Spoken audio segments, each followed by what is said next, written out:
jika imam salah dalam jumlah rakaat dan sudah diingatkan tapi tidak menghiraukan, apakah makmum tetap wajib mengikutinya, Ustaz? Jadi kalau imam itu memang salah dalam rakaat dan kita yakin itu, misalnya imamnya lo kok nambah ke rakaat ketiga, contohnya ini padahal sholatnya adalah sholat subuh, imam kok nambah ke rakaat keempat padahal sholatnya adalah sholat maghrib, maka pilihannya itu satu, yaitu mufarokoh. Mufarokoh itu memisahkan diri dari sang imam, tidak boleh ikut padahal sudah diingatkan subhanallah subhanallah kayak gitu. Itu.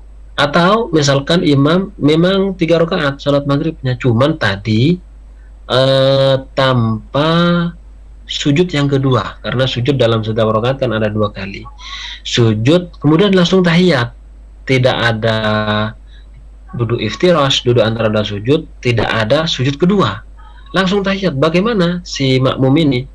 Ya dia harus memisahkan diri gitu. Tentunya setelah diingatkan subhanallah, tetap saja tahiyat itu, subhanallah, tetap tahiyat sampai salam maka dia si makmum tadi sudah memisahkan diri, namanya mufaraqatul imam, memisahkan diri dari imam. Jadi dari sini saja ya, kalau imamnya sudah melenceng maka tidak boleh ikut memang kan. Imamnya sudah tak acuh kepada hukum Islam. Jadi ketentuan di dalam sholat gitu kan, syariat yang telah diajarkan Rasulullah diacuhkan gitu, ya nggak boleh diikuti. Tentunya ini bukan hanya dalam sholat tentunya.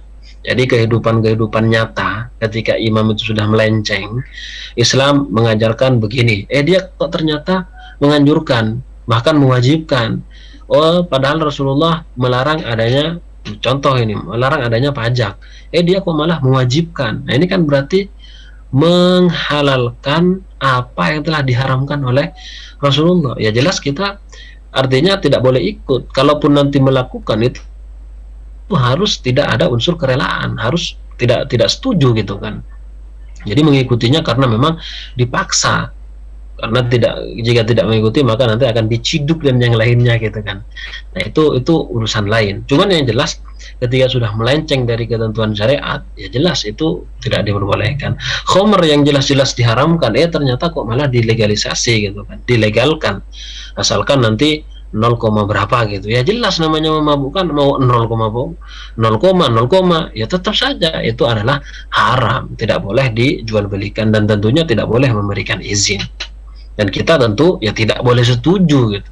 Makanya di sholat ketika tadi sudah melenceng, ya sudah tinggalkan saja, mufarokoh saja gitu. Nah tapi ini bukan ajakan untuk memberontak ya, bukan memberontak ini contoh saja gitu. Nah toh ya.